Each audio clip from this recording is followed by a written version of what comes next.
तो आज हम उन क्वेश्चंस को डिस्कस करते हैं जो कि टेस्ट में आ रहे हैं और स्टूडेंट्स को याद हैं। कुछ क्वेश्चंस, कुछ उनके आंसर्स, ताकि क्लियर कट हमें एमसीक्यूज़ और उनके ऑप्शंस नहीं मिल रहे, क्योंकि सब चीज़ स्टूडेंट्स को याद नहीं हो रही। लेकिन जो कुछ हमें मिल रहा है हम उस पर डिस्कशन करते हैं। मिसाल फर्स्ट सवाल है कि which of the pregnancy embryo is called foetus. तो ये पंजाब टेक्स्ट बुक में से और पंजाब टेक्स्ट बुक में इसका क्लियर आंसर है कि 3rd मंथ ऑफ प्रेगनेंसी में हम एम्ब्रियो को जो है उसे हम फीटस कहते हैं। अगला सवाल है कि एस्केरीज लैम्ब्रिक्वाइड्स इज, वो इंटेस्टाइनल पैरासाइट है, वो ब्लड में मौजूद होता है, वो प्रेजेंट इन यूरेटर होता है, प्रेजेंट इन स्टमक होता है। तो ए इसका सही आंसर है कि जो एस्केरीज है वो इंटेस्टाइनल पैरासाइट होता है। अगला सवाल है कि brachial plexus supplies blood to, किसे ब्लड सप्लाई करता है? तो brachial plexus supplies blood to upper limb of the body है। इसका सही आंसर बी है।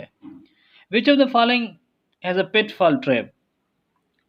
इंसेक्टिवर प्लांट्स ने मॉडिफाई करके अपने लीव्स को, स्पेशली पिचर टाइप जो प्लांट्स हैं उन्होंने मॉडिफाई करके अपने आप को एक ख़ास ट्रैप बना दिया है, जो कि पिट लाइक स्ट्रक्चर होता है जिसमें इंसेक्ट्स फॉल होते हैं। तो वो पिटफॉल ट्रैप के तौर पर काम करता है। इसे हम कहते हैं, ये डी ऑप्शन जो है डायरलिंगटोनिया, ये एक ऐसा प्लांट है जिसके पास पिटफॉल ट्रैप होता है। तो इसका सही आंसर जो है वो D is a correct answer.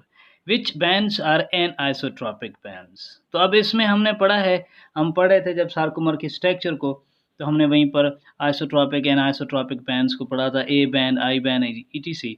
तो इसमें सही आंसर है ए बैंड, जिसको हम कहते हैं it is an isotropic band होता है। अगला सवाल है कि विच फिश हैव लंग्स? तो lung fishes generally dipnoi are said to be fishes, जिनको हम कहते हैं they are called lung fishes, क्योंकि ये हमने फेडरल में भी पढ़ा था, स्पेशली स्विमिंग ब्लैडर के कॉन्टेक्स्ट में, जो कि मॉडिफाइड एक स्ट्रक्चर होती है। तो इन फिशेस को हम लंग फिशेस भी कहते हैं। तो डेपनाई इसका करेक्ट आंसर था। एन अदर प्लांट जो है, another question sorry, carnivore plants are basically, तो बेसिकली तो वो ऑटोट्रॉफ फोटोसिंथेटिक होते हैं, लेटर फिर वो heterotrophic insectivore mode of nutrition रखते हैं। तो इसमें भी ऑटोट्रॉफ भी है, फोटोसिंथेटिक भी है, बोथ ऑफ दीज भी है। तो इसका correct answer I think autotrophic photosynthetic होना चाहिए, दोनों होना चाहिए, क्योंकि ये ऑटोट्रॉफिक फोटोसिंथेटिक होते हैं। जेली फिशेज, अनदर क्वेश्चन, आसान सवाल है। जेली फिश क्या होता है? जेली फिश डिप्लो है, ट्रिप्लो है, क्या है? तो जेली फिश डिप्लोप्लास्टिक एनिमल होता है।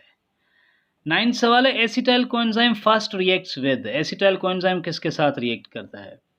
तो क्रेब्स साइकिल का सवाल है, आसान सवाल है। Acetyl coenzyme reacts with oxaloacetate, और वो फर्स्ट प्रोडक्ट बनाते हैं क्रेब सिट्रिक एसिड साइकिल का, कॉल्ड सिट्रिक एसिड। तो इसका सही आंसर है oxaloacetate. Pox viruses are different from other viruses, तो they are different from characters, they are different in compositions.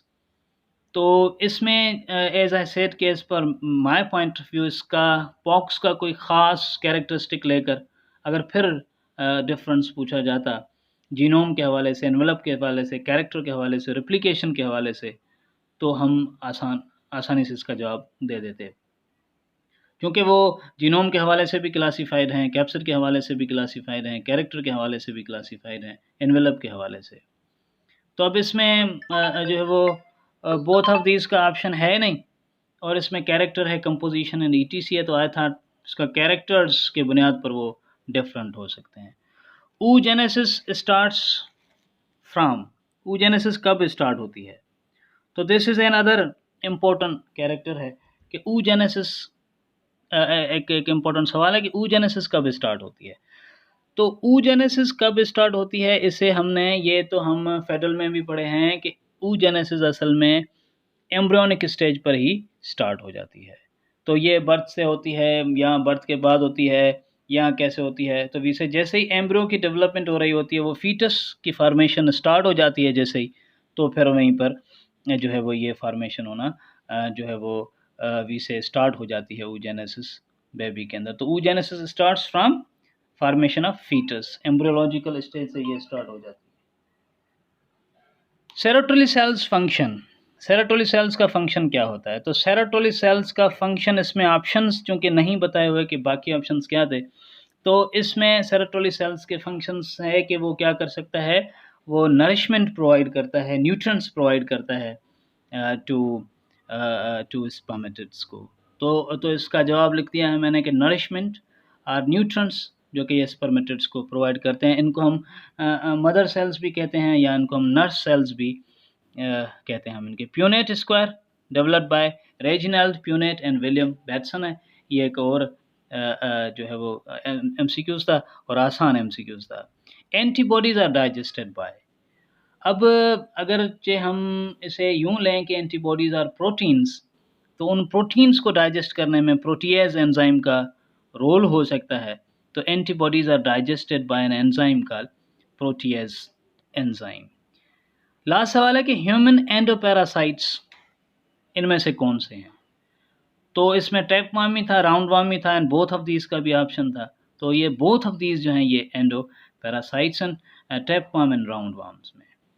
अब ये वो कुछ सवाल हैं जो कि स्टूडेंट्स के साथ उनके कुछ सवाल, कुछ उनके एमसीक्यूज जो कि शेयर हो रहे हैं।